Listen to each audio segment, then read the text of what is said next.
Thank you very much, Terry, for joining me today. As I said, we are looking for that Wize factor, and we think you have it. So I wanted to run through some questions with you to talk a bit more about you and your firm. I would like to start from the very first moment about your business. When did you start your business? How many years since you started? Yep. So we started our business in 2015 in July, just two partners. So we came out from a 4-partner firm where their goals weren't really aligned with ours. So started in 2015 and two partners, and I started from there with a small portfolio of clients. So it was difficult, it was hard, but we worked through it. We grew from there, so through organic. So what our proposition was, worked with the marketplace and with our client base as well, and we just grew steadily from there organically. It's been a journey. Now we're about coming on 8 years. So from 2, we've now got 40, last count 48 people working for us. Wow. So it's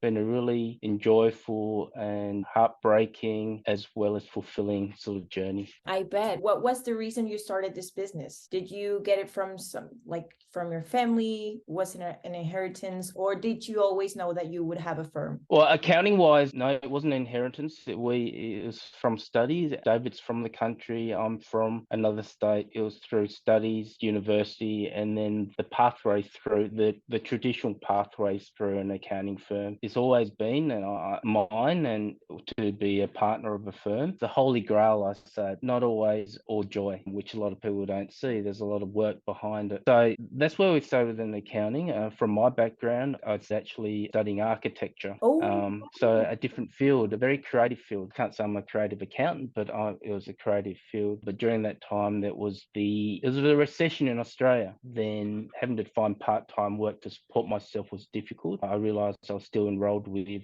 commerce, majoring in accounting. So I returned to that. And from there, we started my career, or my studies actually. Then I got recruited into one of the largest firm in Hobart in my 3rd year. So I was rolling from university to work straight away. And it was quite a reputable firm. So a lot of skills were learned at point in time. So that's how I started. Yeah. Unfolded from there. And I didn't have the foresight of thinking what would happen how old am I now? I better not say. But, 20, 30 years down the track, wouldn't have the vision of where would be there now. So I've moved around from the top 4 through to commerce, or I call it industry, through to strategy in financial sector with one of the major banks, and then reverted back into public practice. From there, we decided to grow our practice. Well, joined the practice, and then we decided to grow our practice. Now, where Factor1 is that we wanted to be more contemporary with our approach, with some traditional values, but mainly focused on people and the core things behind what accountants should do, which is to be servicing their client and their needs, so it's their best interest. And with that philosophy, we've seen that we've grown quite substantially because that we're meeting market's expectations, as opposed to the other way where some accountants operate. But that's not for me to say. But yeah, that's great. That's great that you thought about that, and that's how you grew. So I wonder, now that you've grown to this point, I'm guessing that was in which year? You started in 2015, and then you started growing. 2015. I'd like to say it's gradual. The first several years was a lot of work. And during those years, we thought there's got to be a better way of doing this. We're burnt out, we're tired, we'll continue peddling. There were client demands, there were family demands, etc. So to the point where, I won't say it was breaking point, but I will say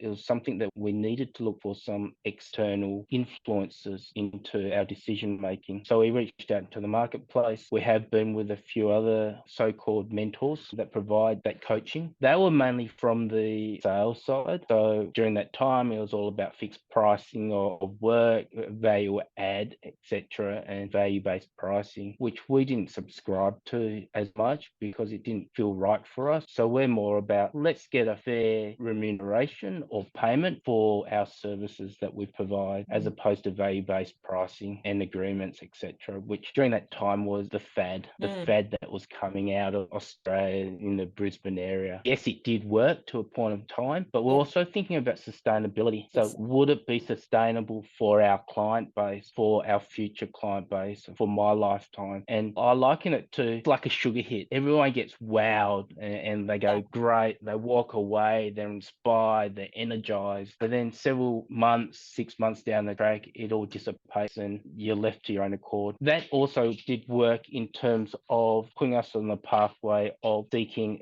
further external influences into what we do and our operating model. So there was two things that were very strong on in terms of what we felt would bring our firm forward. First thing was service excellence, and the second thing was operational efficiency. Now, service excellence, fine. We talk to the salespeople. I'm an accountant. I know the true salespeople out there, talented. Some have really innate skills, etc., that I don't have. So we learn from that. Exactly.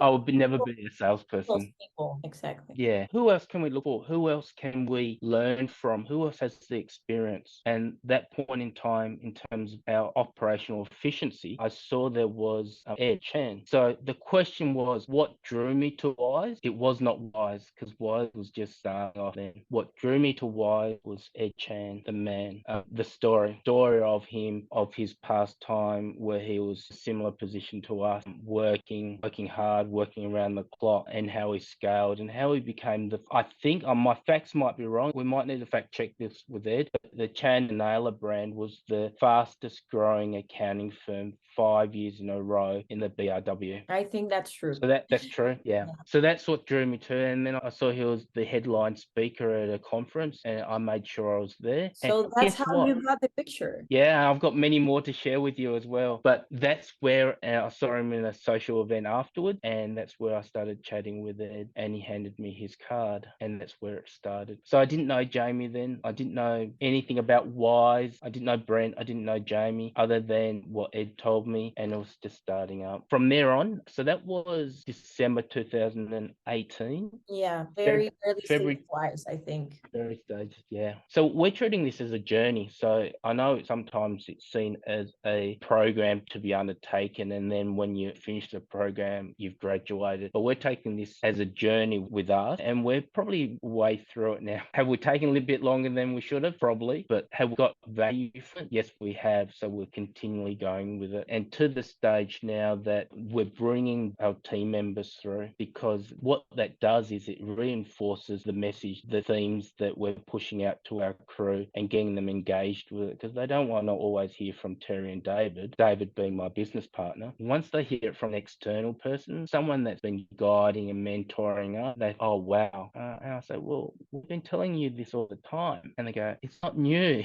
And they go, okay. They weren't paying attention. No.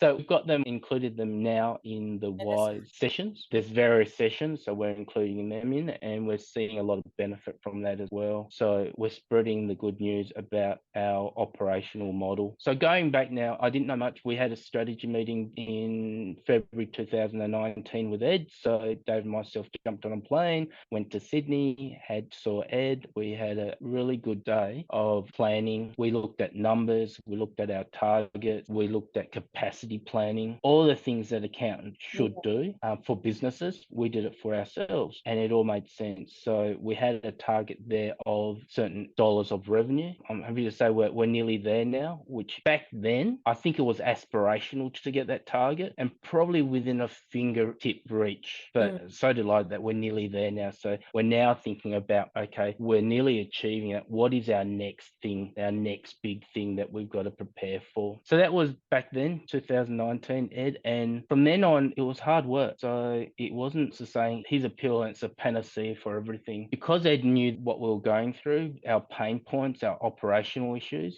First of all, what we did, it wasn't much to do with the Wize model, etc. It was all about putting out what I call, and possibly what Wize calls, the bushfires or the higher level bushfires first to make the foundation, I wouldn't say solid, but able to be walked on. Yeah. And then through that time, we put out the bushfires, it became solid, and we used Ed, and we got a lot of value from Ed from an advisor, like he was on our advisory board. And I think Jamie came on board later on as well and become part of our advisory board. So that's where at the early stage we people got the true value from Wize. It's just their insights were priceless. Then we rolled through the Wize materials. I can't say that I've gone through every video. I can say I've gone through several, but the philosophies we pushed through. So we were wide and flat in terms of operational structure, and we had a pool of accounts to draw upon. So it was strategic that one of the biggest decisions that we made, yes, to engage Wize. Second decision was one of the hardest ones to do was to divide our portfolios. So for example, my business partner David would have a portfolio. There will be several accountants working on it depending on the pool of accountants that were available. So whilst the portfolios were divided by partner, they weren't divided by team. Okay. So there was a lot of difficult to keep track of accountability,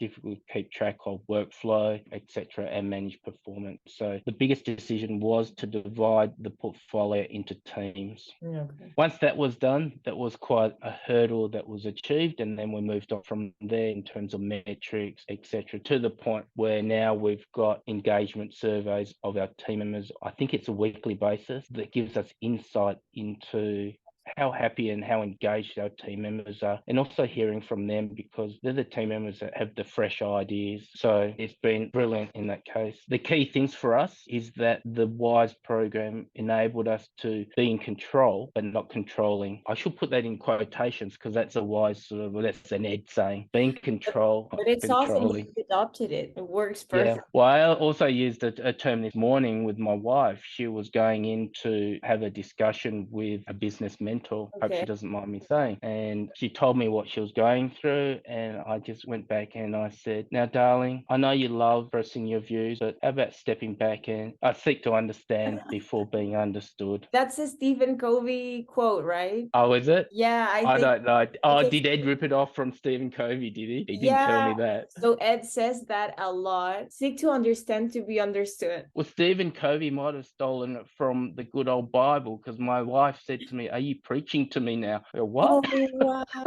That was the morning wisdom. So that was the morning wisdom. So the other thing that's beneficial in terms of the Wize program is, yes, it's transformational. And people that come into this thinking that it's going to incremental changes is going to create something beautiful. It might take a lot of time, but being transformational, having an open mind will make bigger changes for the better. And that's what our mindset's been. The other thing is, yes, the model, the procedures, the policies, the things that we've learned on the way, they have helped and they've helped greatly. But the other key thing that it was key to us and is still key is developing our own language internally. So yes, we've drawn upon the Wize coaching and it's provided us a lot of these terms that we use, but we've tweaked, we've adapted them, we've molded them to what we use internally with us. And that's what makes us unique to ourselves and unique to the people that work with us. So some of these terms are great and we've played on some of them as well. Oh, that's awesome. Like the emotional bank account. Yeah, the things that Wize talk about is, the no bypass rule, some of those No things. triangle policy, no blame policy. Yeah, no blame policy, but then we've extended it to say, well, yes, there's no blame does not mean no consequences. Okay. So we've adopted it, we've adapted it, and we've tested it in out there on the floor, and then we bring it back and we adapt it a little bit for our purpose. That's where we were. That's a brief snapshot of our journey, and that's where we're here today. Where we're here today is that we're in a good place at the moment, but then where we are tomorrow, we're still looking at that big goal, that big thing for us to look at. Alongside that, as I don't like using the term withdraw from the firm because it's not withdrawing from the firm, as we transition to different roles. Okay. So the Wize model has helped us transition to different roles within the firm. So David acts as the CEO, which means he gets to look at and focus on marketing and growth strategies, whereas my role is more suitable to who I am, is from the operational side in terms of operations, quality, production, complements quite well with each other. What's the next thing? Who knows? Along the journey too, we've talked to Ed about our initiatives. So apologies, I talk about Ed a lot because I've got a lot of appreciation for him. This is He's a amazing. great Please person. continue sharing. I mean, every bit of it. it. So with Ed advising us and Jamie when he was involved as well, we talk about anything from strategic acquisitions and whether they suit our business and whether the time was right for it. So that high level to the level of, okay, do we recruit additional staff member? Do we have capacity? Who's the right person? How do we recruit, right? So the old man, or the things that Ed has taught us is that attitude, ability are key, but capability, you've just got to have the people on the ground and test them out. So those three things, and that's what's driven us through our backbone in terms of that the way we recruit. So that was even before the Wize recruitment side has all started up. Coming back to key concepts and principles is what we enjoy. I think I've run out of things to say. Did you? Oh, I wanted to ask you something because previous to this, you were just saying that you were talking about withdrawing from the firm and, the wording, it's maybe not accurate for you. It's more like switching the role and probably stepping back from some divisions. So if you were to reduce your hours in the firm, does that excite you? Does that scare you? Do you like that? Do you dream of being able to step away more from the firm? Or do you enjoy the day-to-day basically being in the firm? I'm not a typical person. A lot of people think that. Work has defined me for so long that this is what I do. Some people might look for playing extracurricular activities or other things, but work's defined me. I've thought about it like 24/7 every day, most days. I can't say every day, but most days. So it's defined me. So this is what I know. This is what I love. This is my passion. Do I want more time outside of work? A little bit. Yes, I do. I was joking with someone that I said I was a negligent husband and absent parent. Oh my God. Okay. Great joke. Yeah, I know it's scary but true. So on reflection, that's me. So this is defined me. Maybe not a joke, but it's humorous. The team member goes, "Oh, we'll make it through this week because it was a hard week." And I said, "No, me being a negligent husband and an absent parent has been the last 20 years." Oh my God. So to answer your question is that yes, I'd like to not withdraw, have a little bit more time because I love doing this. Big passion. I'd do it more if I could, but it's all about trade-offs. Yeah.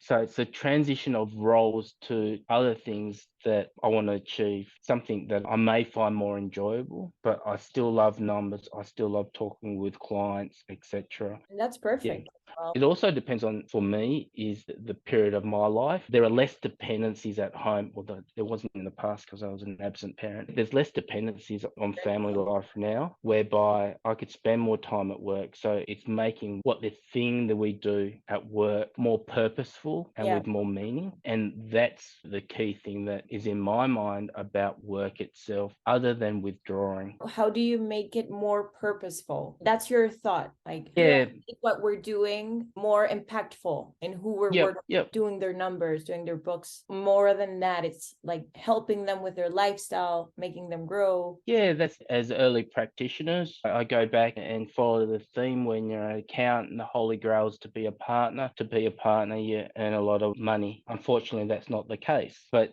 as a young practitioner, that's what your thinking process is. As I've grown and matured over the time of being a practice owner, you go there are a lot of pressures on, it's not even accounting, it's just a business owner.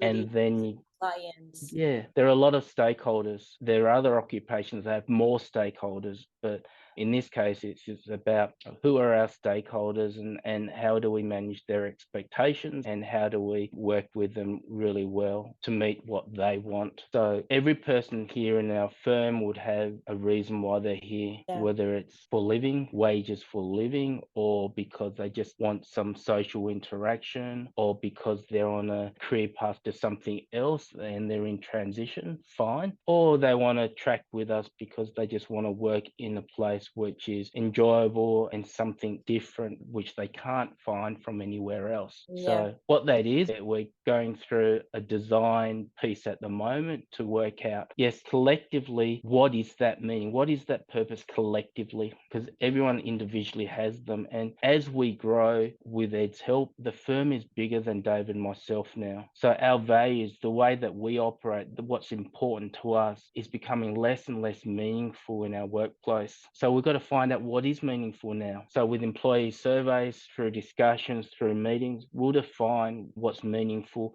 not only just to each person individually, but to each office that we have and each region. And hopefully that bubbles up to firm-wide, meaningful, purposeful direction. Yeah, like the same identity firm-wide. The old theories go about everyone's got to be goal congruent. Now, we might have similar goals, but we might have a similar outlook or aspirations, but everyone's different. We need to cater for that. But yeah, I think it's awesome that you're focusing so much on staff and making them happy, making them feel like they're working here for a reason and that they're basically content where they are. Yeah, and that's been my journey as well, is that, what does this mean for myself? And once I've got clarity for myself, so if I have clarity, I can express clarity in terms of advising clients, in terms of their situation. Yeah. And sometimes it extends further than accounting. It's not put upon them, but if they've asked for advice, then we're happy to assist in terms of just general guidance and business advisory. So the whole journey with Wize has to be beneficial. If you go with a common word is open-minded, but that is to be, so we say, well, what is open-minded? For us, it's about being okay to be vulnerable to suggestions, being okay to accept other people's views, and being absolutely critical on our own processes. So that's one side of being open-minded for us. And then from that, we need to be open-minded in terms of change and really have the faith that, yes, there is a process in place, that have the faith that if we implement change, that we have the skill base to properly affect that change. So people talk about change management. We think it's very key in terms of what we do, not only in terms of process, but in terms of our people as well. Coming back 2015, we just thought about how do we do work? Just get through the work, head down, personal exertion, time, bum on seat. And we now think on the system level. So we've got this thing that we think about system level, and because we're a firm that's currently operating multiple brands, so we think about, well, group first and then brand second. So that's our mandate. And think about the system level is what we learned from Wize, what we've adapted, what we've implemented, what will go across the whole system, the whole firm, and hopefully it works. Yeah, I think obviously it's working, and firms do go through rough patches and everything, but that's important. I was just going to ask you before you mentioned this, you read my mind completely. I was going to ask, felt like there was a mindset shift, and I can see that you definitely had one. Like you were more focused about production. How do we get job, like work out the door more efficiently? It's mainly about creating processes, and how to keep people happy is also important, like clients and also staff. And I think that's a big part of growth. Yeah, it is. 100% agree with you. The open-minded has to come with being able to change your mind. The mind shift you mentioned, it was a shift in paradigm from where we were to where we were going to. It's like one of those aha moments to go, okay, let's try this deep and narrow structure. Let's try the divisions. And once there was a little taste of it, we go back for more. So we had the entree, and it was good. It was fulfilling. It was enjoyable. It worked. So we go back for the main. We're just at the tail end dessert now, where we could sort of look back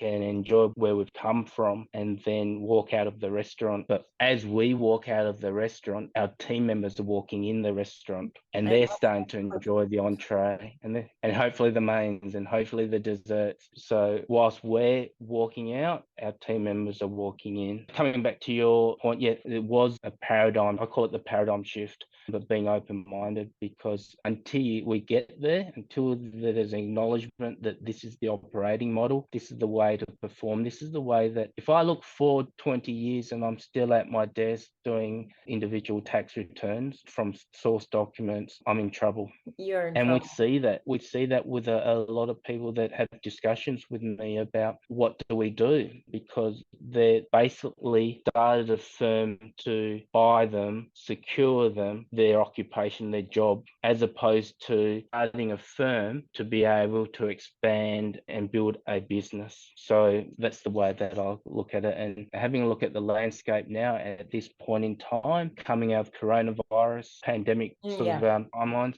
and we're seeing more and more people come out that are looking for, well, there's more things to life than accounting.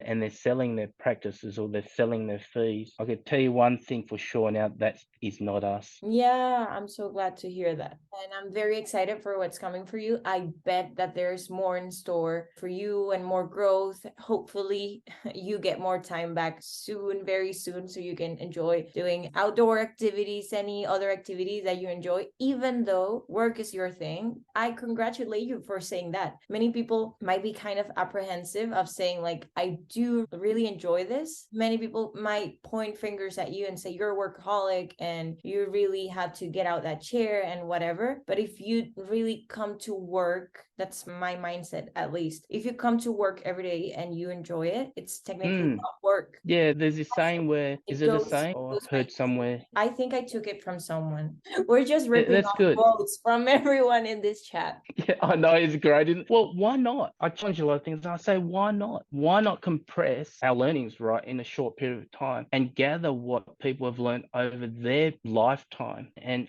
I don't see a problem with that because life is finite. Our time here is finite. So we want to make the most of it. So I'm going to learn from as many people as I can and bring it into us so that we could do everything now as opposed to later down the track when I have more wrinkles and no hair. Coming back to your, Claudia, what you mentioned about being busy at work, there's this thing in work that I saw that, people glorify about being busy. I think glorifying busy means it's good, it means successful, etc. And they glorify it, and becoming probably less and less important for people because current environment, people value flexibility, work-life balance has always been there, but now it's coming to the fore, flexibility and etc. But I don't think there's anything wrong with being busy. I won't glorify it, but being busy, being productive and coming back to that purpose. If you're busy doing something that you've got passion and it's meaningful for you, well, that's great. And if it's in an accounting firm, it's even better with some people and a cohort of people and a group of people that you enjoy working with. How fantastic is that? Absolutely. I agree with you. Great point. Yeah, so that's what we're doing here. And I'm hopefully,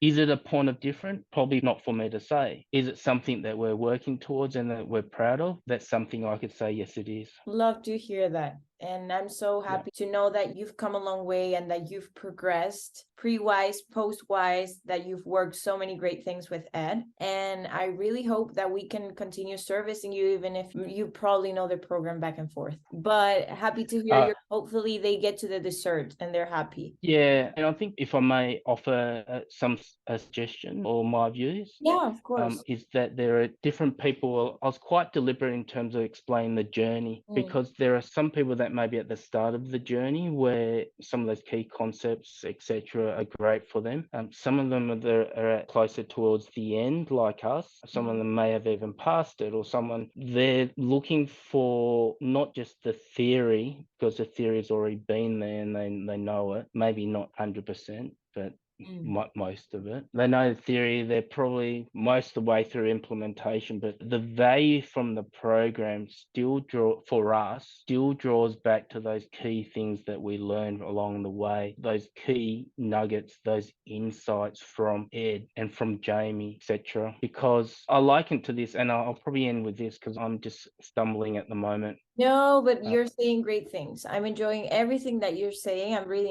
enjoying our chat. So continue, please. So one of the things that I like, and there's nothing out there let's say in Australia at the moment, not that I know of. A lot of people on the sales side haven't been part of accounting world. So you've got mentors that are promoted by other people that goes, yes, do this, do these themes, do these quadrants, do these 90-day plans, etc. And it's great to a certain extent, but they haven't really been it. So I was thinking about today, I was going, well, what does that mean to me? If I had a cardiac arrest, so I had a heart attack. Hopefully not. I don't wish it upon me. but in Yeah, case I did. me neither. Me neither. Okay, good. Good to go. Go with your example. Would I want someone who knew how to do it because they read a few books and said, yeah, just jump on, just lie in the mouth and do a few compressions and they'll maybe you chuck a defibrillator on it and she'll be right? Or would you like someone that's been there, done it, did CPR, have blown in the mouth, have done compressions, have broken some ribs, have brought the life back? Yeah. I know which one I'd want, and that's my little wacky analogy that keeps them in mind in terms of what we do. We need to walk the talk, and to walk the talk, we need to associate ourselves with people that have done it, not people that have done some, celebrated it, showcased it, and walked on. Yeah, I completely get what you're saying. And I've heard this because that's one of the catchphrases that Wize has, which is Yep. we are accountants first, mentors second. And I think that Yep. I've been talking to other Wize Factor members who've said the same thing, that I was in trouble. I was going through health issues. I was mental issues. Would I want to waste my time reinventing the wheel when I saw, for example, Jamie's story where he said that he was sick because he was stressed, burnt out? So basically, would you want to learn from someone who actually was in your shoes at some point, or someone who said they thought about how it would be to be in your shoes? And yeah, I do agree with you that it's a huge difference. Yeah, it is. And I do shout out to, I mentioned about Ed because for me, this is key with Ed and Jamie, who's done a brain dump on Ed. And I know Jamie took a lot of time for him, top bloke. But I also want to do a shout out to Tim, who's helped us as well, and also Thomas, who are great mentors, all of them. I will pass it on. But thank Cool. you so much